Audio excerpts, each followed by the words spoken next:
Hi there everyone, Josiah here with Womprat Creations, and this is going to be, if you guys didn't see the announcement, I am doing a Fett Lineage Project in where I am going to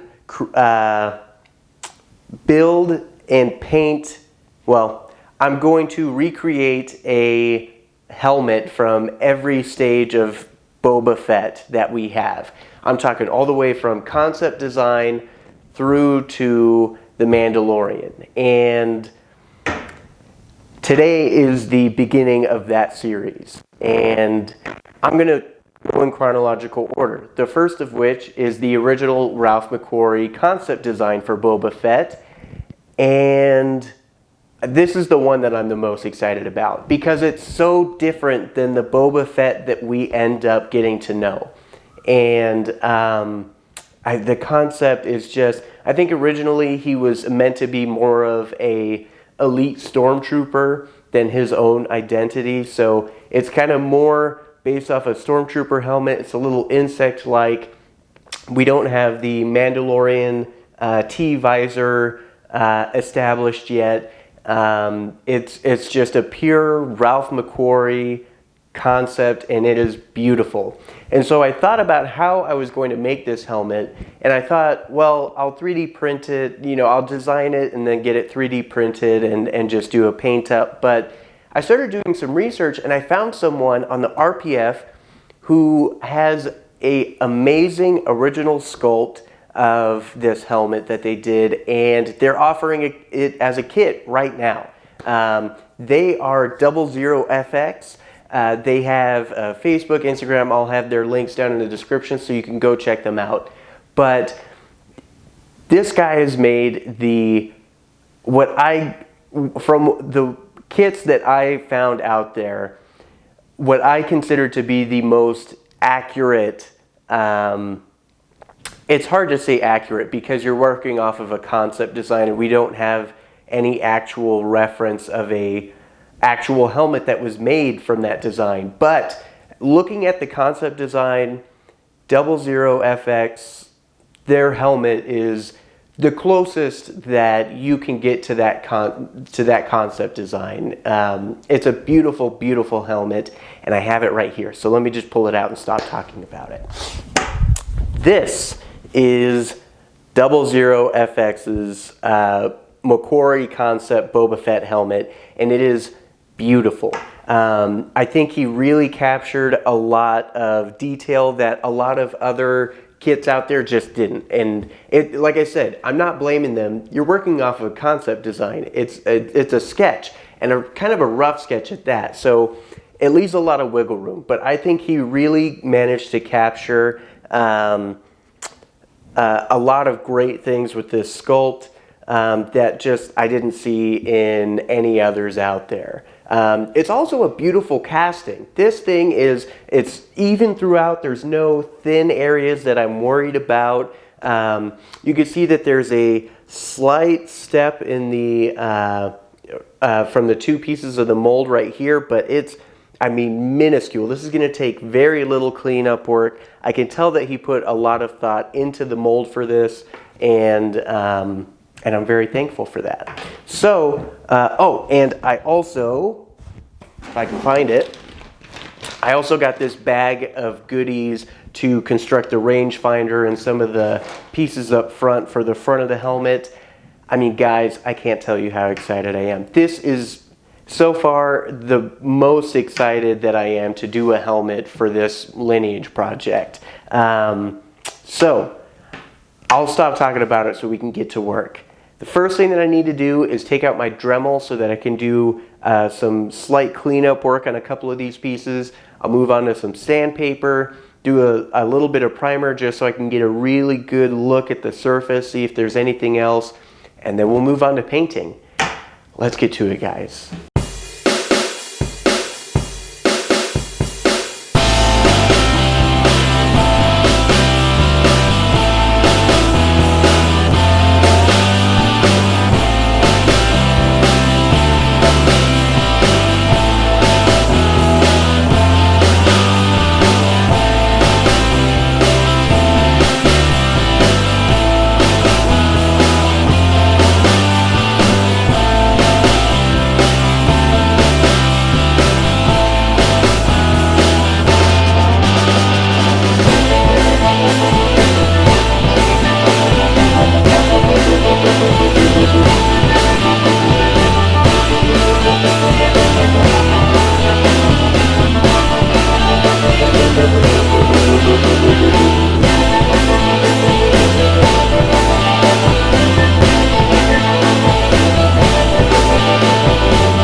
All right, you guys, I am done with sanding and grinding and dremeling, and I gotta be honest, it was a little more involved than I was anticipating. Not that this is a bad casting at all, it's a beautiful casting. But I had to do some thinking about how I'm gonna put the visor in, and that required some finessing of the inside of the mold, which, while it is like I said before, a very uniform thickness throughout, the shape of this does not lend itself well to what I was trying to do inside for the visor. But I'll get into that way on down the road. It's not important right now. What is important right now is I have some important decisions to make, because I'm at the point now where I can start doing some paint work. And because this was never actually a thing, it only ever lived in a canon, well, I don't even want to say canon, but there are some people who have made replicas of this helmet, and they're all great. But because there's no actual reference besides concept sketches for this helmet, it leaves it open to interpretation. And so that leaves a lot of wiggle room in the paint job. That also means room for failure. When you have something like Fett's helmet from Empire Strikes Back, you know exactly what it's supposed to look like. You have excellent reference material, and it's very easy to get it right. It's very easy to get it wrong, but as long as you take your time, you can get it right. With this, I could take all the time in the world and still get this wrong. I could just make the wrong decisions. So a lot of other people who have done paint ups of these helmets, they do them really clean, which looks great, but I don't think it fits with the Star Wars aesthetic. I get the decision, you know, there is a helmet down the line that I'm going to be doing for this Lineage project that is going to be an unweathered project, and it's going to bother me. But this is not going to be one of them. I'm going to make this dirty, but I'm not going to make it too dirty. I'm going to bang this up just a little bit. I'm not actually going to bang it up, but I'm going to give it a slightly weathered paint job, because that just feels right to me in Star Wars. Everything in Star Wars is dirty. I'm sure that if they move forward with this design for Boba Fett's character, he would have been really beat up still. But I'm going to have to kind of make it up as I go. So I'm not going to beat it up too much. It's not going to be as bad as we've seen Boba's armor in the movies, but I'm going to give it a little bit of character, and it should be a really fun paint job. And because I'm going to do a little bit of damage, I am going to do a layered paint job for this. So I'm going to do a layer of paint, mask some stuff off, another layer of paint. It's all going to be in stages, and that means, yeah, I guess it's time to head over to the painting table. Wait. I almost messed up. I almost got a little ahead of myself. Like I said, I'm really excited about this. I've been excited about this. And I almost got a little ahead of myself. What I almost forgot to do was attach the rangefinder. Now, it wouldn't have been the end of the world if I had done a first pass of painting without attaching it, but since I'm going to be doing a layered paint job and I'm going to be incorporating some damage areas as I go, if I damage the rangefinder separately and then move it onto the helmet after, it's not going to match up. It's not going to look good. It's not going to, I mean, to be honest, no one will ever notice, but I will know, and it'll bug me a lot. So I need to attach the rangefinder, which comes in 3 parts. three little pieces, these pieces specifically, and so I need to assemble those, attach it to the helmet, then I can get on to some painting. Let's do it.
Alright you guys, so I have, what you saw me doing is I put down some silver on a lot of the high areas, and then I used some masking fluid to mask off some damage. Like I said, I don't want to go too hard on the damage on this. I don't want to overdo it, but I do want to hit some of those high spots because this is a beautiful helmet and some of that damage is going to really help.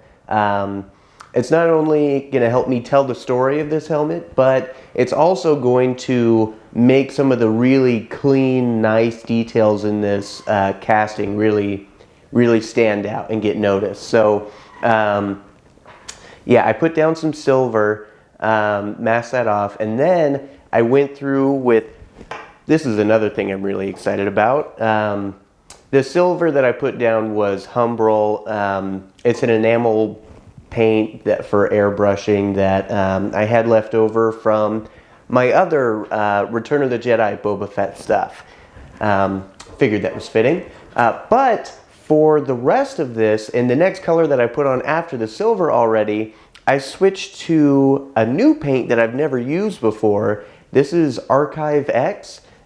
This stuff is, it's a company out of the UK, and they specifically make these paints to match the paints that the ILM model makers were using when they were making Star Wars, which has always been a problem for those of us who try to make replicas. A lot of the paints that were around back then just aren't around anymore, and when you can find them, they're pretty expensive, and because they're usually old paint, sometimes you'll pay a bunch for a jar, you get it, you open it up, and it's all dry, and it's not good anymore. So this company, Archive X, by the way, they're not sponsoring me. This is the first time I've used their paint, and already I love this.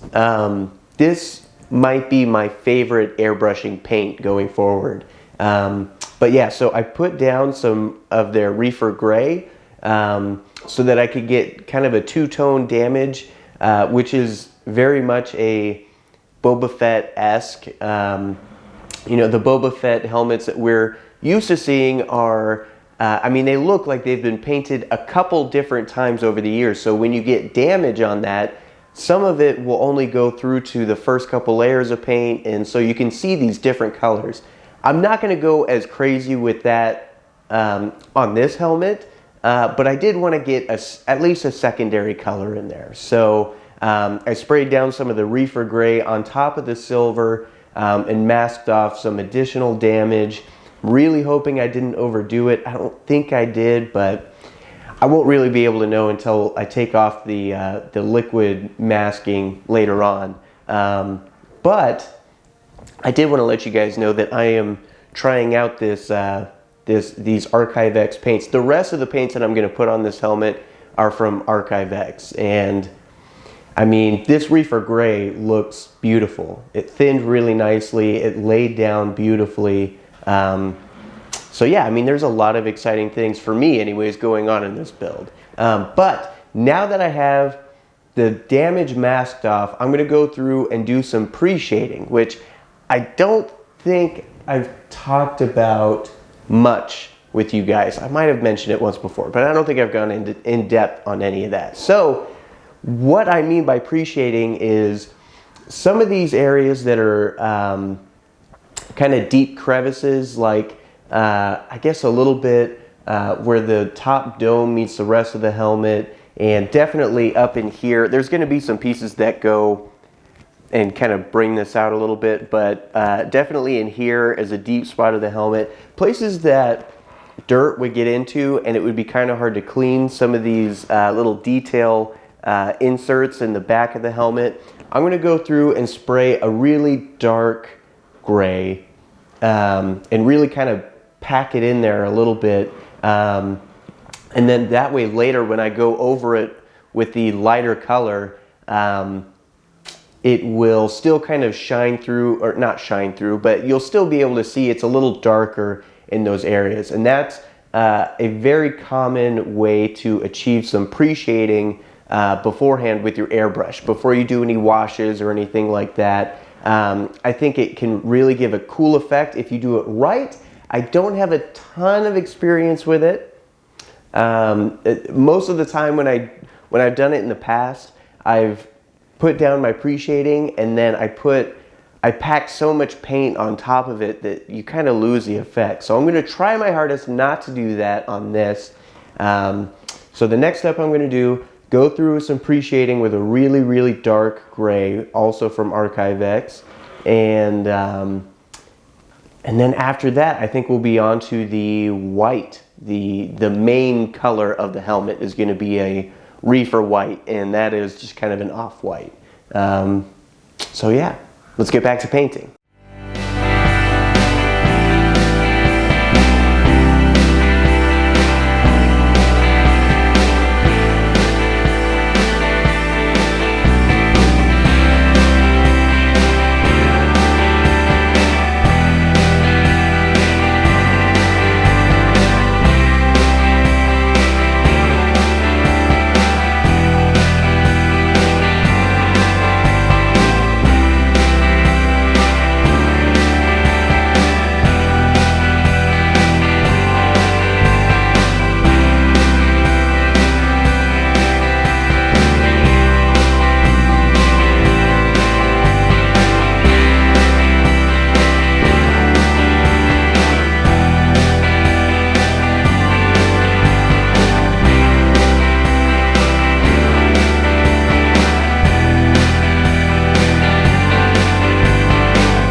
guys, I am done, and this thing is awesome. I mean, I don't know if you can tell, but I am super excited about this. This is the first helmet in the Fett Lineage project, and I mean, I could not be happier with the way this came out. It started out as a beautiful casting, and I was telling you guys I was a little nervous going into the paint job because there's a lot of room for error because you're kind of making it up. Like, you have a basic scheme, but you kind of have to make some important decisions. How weathered you want it to be, how banged up you want it to be, and if you even want it to be banged up at all. Like I said, later on down the road, there's going to be one that is not, and that's going to kill me. But this one, I am super pleased with the way this came out. This is the McQuarrie concept helmet, and I could not be more pleased with it. And even though it's kind of a funky shape, it fits really well. It's a nice, roomy helmet, and I'm sure that my voice sounds super weird in there. But I do need to put pads in there still. I messed up and ordered the pads too late, and they're not here yet. So it's still a little spacious in there. But that will be taken care of with some helmet padding, and like I said, those will be arriving shortly. But I'm calling this one. I'm super pleased with it. I hope that you guys enjoyed this and maybe learned something new.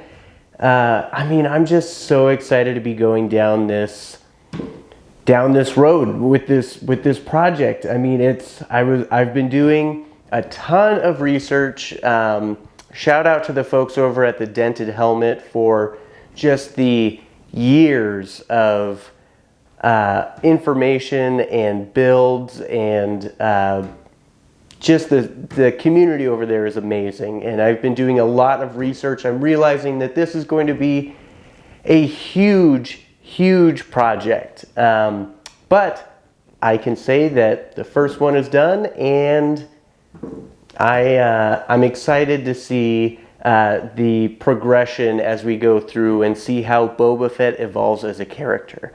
So thank you guys for tuning in for the first installment of the Fett Lineage Project. Until next time, I'll see you guys later.